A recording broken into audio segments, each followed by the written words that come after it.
Topic था मानव नेत्र। मानव नेत्र की संरचना को आप देखोगे तो आंख के अंदर आगे का भाग कहलाता है कॉर्निया, फिर इसमें होता है नेत्र गोलक, और नेत्र गोलक में पीछे से यहां निकलती है दृक तंत्रिकाएं, चक्षु तंत्रिकाएं। अंदर की तरफ पाया जाता है उत्तल क्रिस्टलीय लेंस। इस लेंस को पकड़ के रखने का काम करती है पक्षमाभी पेशियां। इधर की तरफ भी होगी पक्षमाभी पेशियां, ये लेंस को होल्ड करके रखती है। आगे की तरफ भाग है जिसका नाम आइरिस। आइरिस के अंदर छोटा छेद होता है जिसको कहते हैं पुतली, और पीछे की तरफ इसमें कुछ द्रव भरा हुआ रहता है जिसको काचा द्रव कहते हैं, और इसके ऊपर एक आवरण और होता है जिसको कहते हैं रक्तक पटल। ऐसा डायग्राम आपने नोट किया था, ये रक्तक पटल है। यहां से यहां तक ये जो भाग है, इस भाग को कहते हैं रेटिना। ये पूरा रेटिना, रेटिना में जो ये भाग पड़ा छोटा सा, इसको कहते हैं पीत बिंदु या इसको कहते हैं अंध बिंदु, और यहां से होकर के सारी तंत्रिकाएं मस्तिष्क के मध्य मस्तिष्क में जाती है। अभी बच्चे पूछ रहे थे कि सर आंखों में फोटो बनता है उल्टा, तो हमें पूरी दुनिया उल्टी दिखनी चाहिए, लेकिन वस्तु को सीधा देखने का काम करता है मस्तिष्क, और उसमें भी कौन सा मस्तिष्क? मध्य मस्तिष्क करता है। आंख में आगे का भाग कहलाता है कॉर्निया, और जब भी नेत्रदान किया जाता है तो नेत्रदान में हमेशा कॉर्निया काम में लेते हैं। आंख में घुसने वाले प्रकाश को कंट्रोल करने का काम पुतली करती है। जब तेज प्रकाश होता है तो पुतली सिकुड़ जाती है, और धीमे प्रकाश में, मंद प्रकाश में पुतली फैल जाती है। ये है लेंस जिसका नाम उत्तल लेंस, और ये उत्तल लेंस आप किसी वस्तु को पास में रखो, किसी वस्तु को दूर रखो, तो खुद की फोकस दूरी को एडजस्ट करता है ना। अब जैसे आप कैमरे से फोटो खींचते हो तो जस्ट पास में होता तो लेंस को घुमाना पड़ता है, लेकिन आंख में लेंस आगे पीछे तो होता नहीं है, लेंस खुद छोटा और बड़ा होता है। इस घटना को कहते हैं समंजन क्षमता, एकोमोडेशन पावर। प्रश्न आता है समंजन क्षमता क्या है, तो अपन लिखते हैं वस्तु की स्थिति के आधार पर नेत्र लेंस स्वयं की फोकस दूरी को समायोजित करता है, स्वयं की फोकस दूरी को समायोजित करता है, जिसे समंजन क्षमता कहते हैं। पीछे की तरफ भाग जिसका नाम है रेटिना, और इस रेटिना पर वस्तु का हमेशा प्रतिबिंब बनता है। प्रतिबिंब कैसा बनेगा? आप कहोगे छोटा, छोटे के साथ में उल्टा, और उल्टे के साथ वास्तविक प्रतिबिंब बनता है। मानव नेत्र में निकट बिंदु जो रहता है आंख से, वो हमेशा 25 सेंटीमीटर है। सेंटीमीटर की मीटर? सेंटीमीटर है। 25 सेंटीमीटर को कहते हैं निकट बिंदु। और आंख से अधिकतम दूरी जहां स्थित वस्तु का प्रतिबिंब बनता है उसे कहते हैं दूर बिंदु। और दूर बिंदु कितने पे होगा? अनंत पर होगा। दूर बिंदु अनंत पर, निकट बिंदु 25 सेंटीमीटर पर। और इधर से, अच्छा, इस रेटिना में 2 कोशिकाएं होती है, एक का नाम होता है शंकु कोशिका और एक का नाम है शलाका कोशिका। अपने को रंगों की पहचान होती है। तेज प्रकाश में अपन देखते तो तेज प्रकाश और रंग को पहचानने का काम शंकु करता है। नाइट के टाइम बहुत धीमा प्रकाश, उसको देखने का काम शलाका ही करती है। शलाका हमेशा मंद प्रकाश में करती है। और धरती पर कुछ ऐसे जीव है, जैसे अपन बात करें बाज के बारे में, तो बाज में शंकु बहुत ज्यादा विकसित होते हैं। 8, 7, 8, 5, 6 किलोमीटर ऊपर उड़ रहा है, फिर भी धरती पर छोटा सा चूहा 4 इंच का उसको देख लेता है, वहीं आकर के अटैक करता है, उसको उठा देता है। देखने की क्षमता सबसे ज्यादा होती है और बहुत ही तीखी क्षमता होती है। बिल्ली, शेर, बकरी, इनकी आंखें आपने देखी होगी नाइट में चमकती है। चमकती क्यों है? उनकी आंखों में एक पदार्थ होता है जिसका नाम टेपिटम ल्यूसिडम। ये टेपिटम ल्यूसिडम पदार्थ होता है, इसके कारण उनकी आंखें चमकती है। चलो इनको नोट करो, चित्र आपने लास्ट टाइम बना लिया था। 1 नंबर पॉइंट लिखो, टेपिटम ल्यूसिडम, एक केमिकल उनकी आंखों में होता है, प्रकाश पड़ेगा तो वो चमकते हैं। टेपिटम क्या कह रहे हो? टेपिटम ल्यूसिडम इसका नाम है। आप क्या कह रहे हो? एपिडम ना, tapetum, tapetum, tapetum lucidum. Yes लिखो आगे, 1 नंबर लिखो। जानवरों की आंखों में,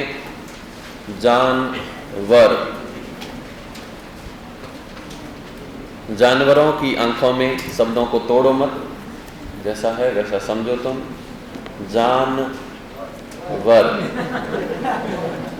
जानवरों की आंखों में,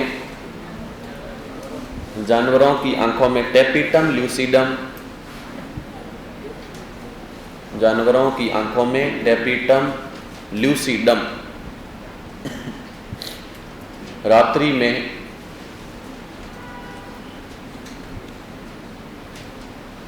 प्रकाश के कारण चमकता है। टेपिटम ल्यूसिडम रात्रि में प्रकाश के कारण चमकता है।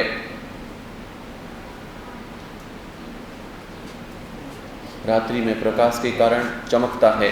नेक्स्ट पॉइंट, स्वस्थ नेत्र, स्वस्थ नेत्र में निकट बिंदु, स्वस्थ नेत्र में निकट बिंदु बराबर 25 cm, स्वस्थ नेत्र में निकट बिंदु बराबर 25 cm। नेक्स्ट, दूर बिंदु, दूर बिंदु अनंत दूरी पर, दूर बिंदु अनंत दूरी पर, अनंत दूरी पर। नेक्स्ट, नेक्स्ट में लिखो नेत्रदान, नेत्रदान के समय, नेत्रदान के समय कॉर्निया,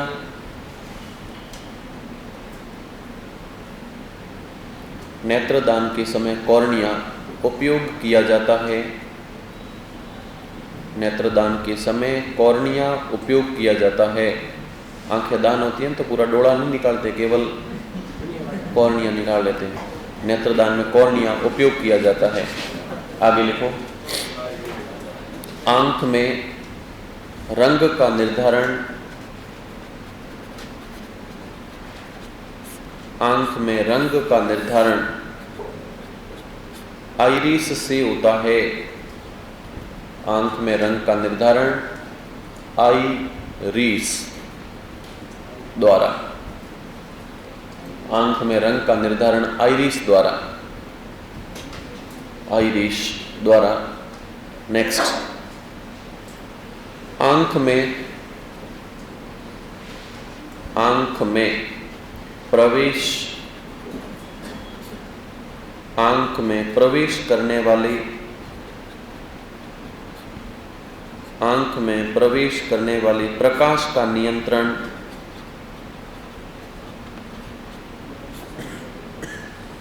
आंख में प्रवेश करने वाले प्रकाश का नियंत्रण पुतली द्वारा,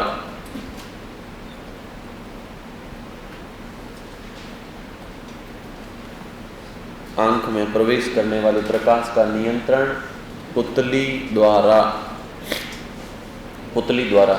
नेक्स्ट लिखो, यह मतलब पुतली, पुतली तेज प्रकाश में, पुतली तेज प्रकाश में सिकुड़ती है, पुतली तेज प्रकाश में सिकुड़ती है एवं तेज प्रकाश में सिकुड़ती है एवं मंद प्रकाश में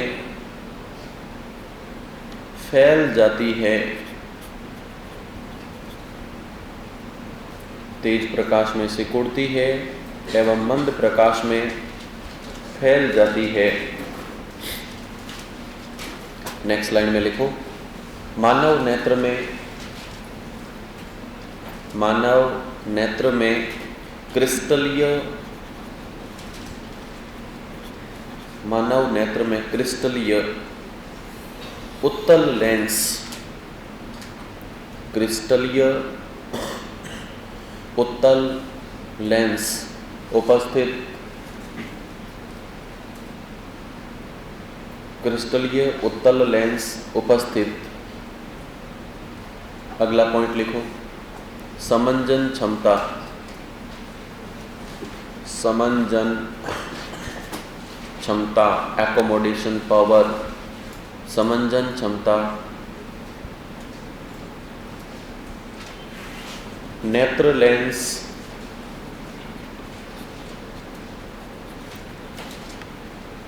बिंब की स्थिति, नेत्र लेंस बिंब की स्थिति के आधार पर बिंब की स्थिति के आधार पर स्वयं की फोकस दूरी को, स्वयं की फोकस दूरी को समायोजित करता है। बिंब की स्थिति के आधार पर स्वयं की फोकस दूरी को समायोजित करता है।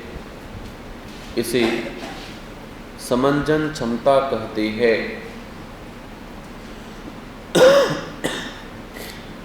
इसे समंजन क्षमता कहते हैं। नेक्स्ट, मानव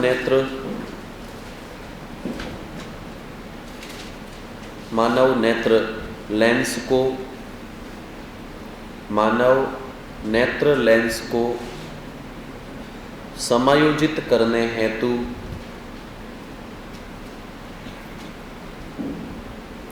मानव नेत्र लेंस को समायोजित करने हेतु पक्षमाभी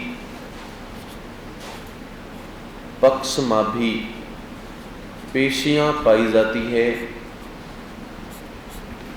पक्षमाभी पेशियां पाई जाती है। पक्षमाभी पेशियां पाई जाती है। अगला पॉइंट आप नोट करो, लिखो, वस्तु का प्रतिबिंब,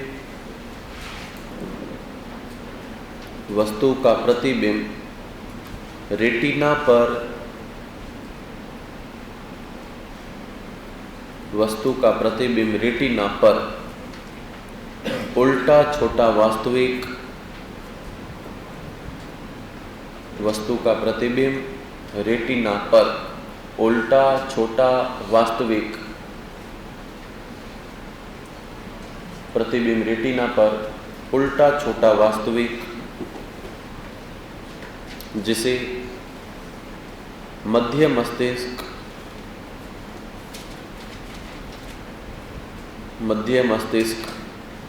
पुनः सीधा करके देखता है।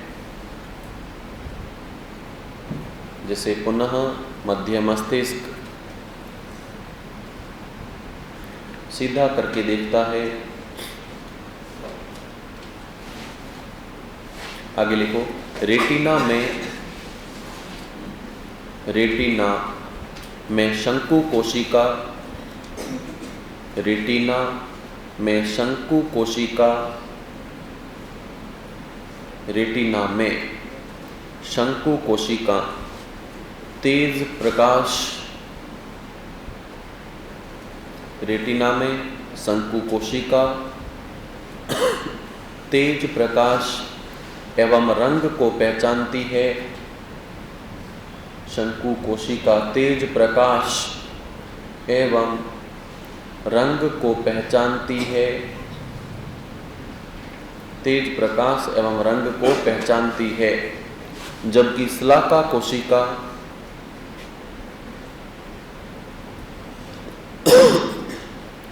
शलाका कोशिका मंद प्रकाश में, शलाका कोशिका मंद प्रकाश में क्रियाशील।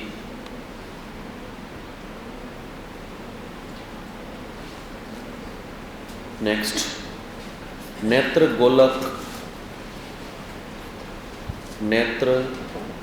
गोलक का व्यास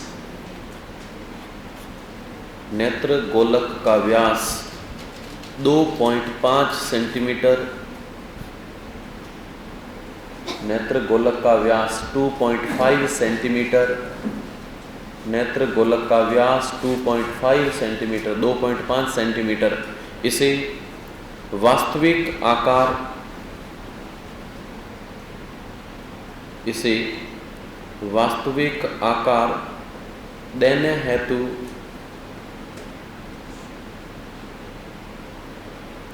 इसे वास्तविक आकार देने हेतु काचाभ द्रव, वास्तविक आकार देने हेतु काचाभ द्रव तथा इसका अपवर्तनांक तथा इसका अपवर्तनांक तथा इसका अपवर्तनांक 1.33 म्यू होता है, 1.33 म्यू होता है, 1.33 म्यू होता है। नेक्स्ट पॉइंट लिखो, कॉर्निया तथा लेंस के मध्य, कॉर्निया तथा लेंस के मध्य जलीय द्रव,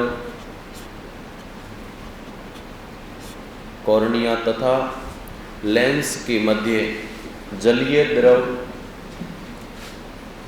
द्रव उपस्थित होता है।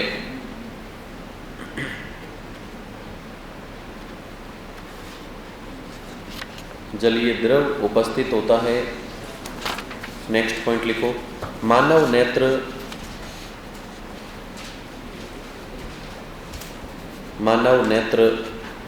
में द्विनेत्रीय दृष्टि,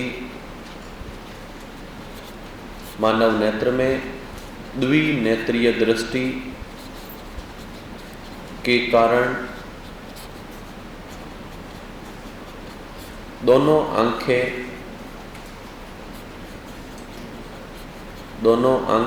एक साथ, दोनों आंखें एक साथ एक वस्तु पर,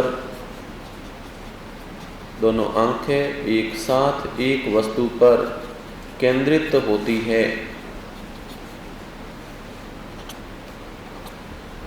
दोनों आंखें एक साथ एक वस्तु पर केंद्रित होती है। आगे लिखो, मानव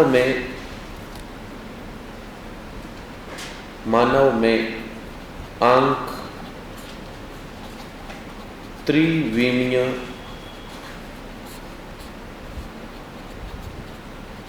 दृष्टि संवेदना, मानव में आंख या नेत्र त्रिविमीय दृष्टि संवेदना के कारण, त्रिविमीय दृष्टि संवेदना के कारण ऊंचाई, चौड़ाई,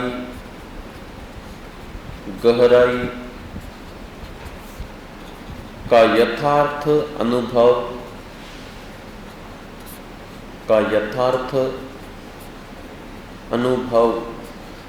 करती है। चौड़ाई, ऊंचाई, गहराई का यथार्थ अनुभव करती है।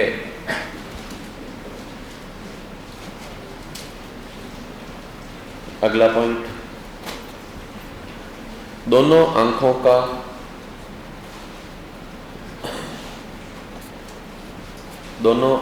का दृष्टि क्षेत्र 180 डिग्री से 200 डिग्री तक होता है।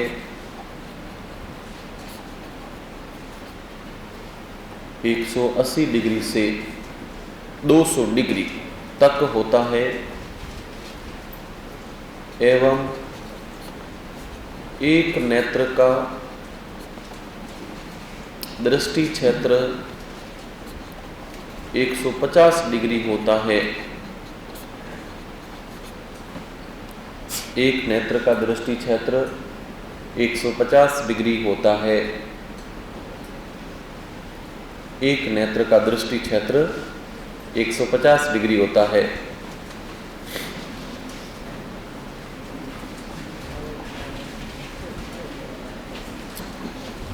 अगली हेडिंग नोट करो, नेत्र दोष। कल तुम्हारे पेपर था, उसमें एक आंखों का प्रश्न भी था, बट तुमसे तुक्का लग गया तो अलग बात, क्योंकि पढ़ नहीं रखा था। ओके, अगली हेडिंग नोट करो, नेत्र दोष।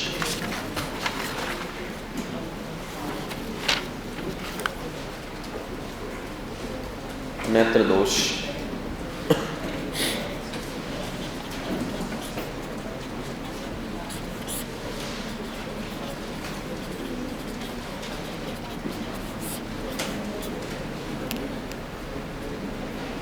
आंखों में कई प्रकार के दोष होते हैं, लेकिन इससे पहले एक तो दोष रहता है वर्णांधता और दूसरा है रतौंधी। पढ़ रखा तुमने? ये दोनों आंखों को प्रभावित जरूर करते हैं, बट आंखों में नहीं होते हैं। क्यों? वर्णांधता रोग जब होगा तो व्यक्ति लाल और हरा, इन दोनों रंगों में अंतर, और रतौंधी होने पर व्यक्ति को नाइट में दिखाई नहीं देता है। रतौंधी रोग होता है विटामिन ए की कमी से। वर्णांधता रोग होता है आनुवंशिक। तो ये आंखों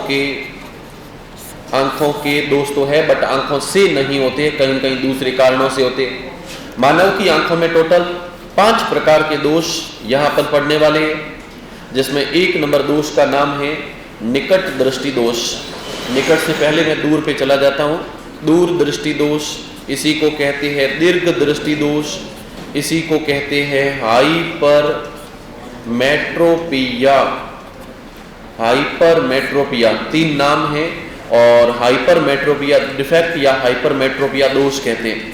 इसका निवारण करने के लिए हमेशा उत्तल लेंस लगाया जाता है। अभी थोड़ी देर में आपको याद भी कराऊंगा किसमें कौन सा लगता है। दूसरा है निकट दृष्टि दोष। निकट को अंग्रेज कहते हैं मायोपिया। मायोपिया, और इस मायोपिया में दोष के निवारण हेतु लगता है अवतल लेंस। अवतल लेंस। तीसरा बुढ़ापे में होता है, जो तुम्हारे कल पूछा था, 3 नंबर ऑप्शन उसका सही था। हाँ, तीसरा बुढ़ापे में होता है, जिसका नाम है जरा दृष्टि। और जरा दृष्टि दोष जब बुढ़ापे में होता है तो इसको अंग्रेज कहते हैं प्रेस बायोपिया। और इसको ठीक करने के लिए जो ऐनक लगता है, वो ऐनक आपने देखा होगा बुढ़ापे के अंदर डोकरों में लगता है, और इस ऐनक के अंदर छोटा सा नीचे की तरफ एक लेंस और होता है। ऐसा देखा होगा तुम लोगों ने। तो नीचे की तरफ एक लेंस और इसमें लगाते हैं, और इसको कहते हैं द्विफॉक्सी लेंस। द्विफॉक्सी लेंस कहते हैं। 4 नंबर पे आता है दृष्टि वैषम्यता। दृष्टि वैषम्यता, इसी को कहते हैं एस्टाइगमैटिज्म। एस्टाइगमैटिज्म। और जब एस्टाइगमैटिज्म होता है तो व्यक्ति को एक चीज इधर दिखती है, दूसरी इधर दिखती है, दोनों एक साथ दिखती नहीं है। और इसका निवारण करने के लिए बेलनाकार लेंस लगाया जाता है। 5 नंबर होता है मोतियाबिंद। मोतियाबिंद, और मोतियाबिंद जिसको आप लोग कहते हैं ना आंखों में फूलों पड़े, वो आंख के अंदर जो लेंस है वो हो जाता है अपारदर्शी, जिसमें प्रकाश की किरणें आर पार जा ही नहीं पाती है, तो उसको कहते हैं मोतियाबिंद। अंग्रेज इसको कहते हैं कैटरैक्ट।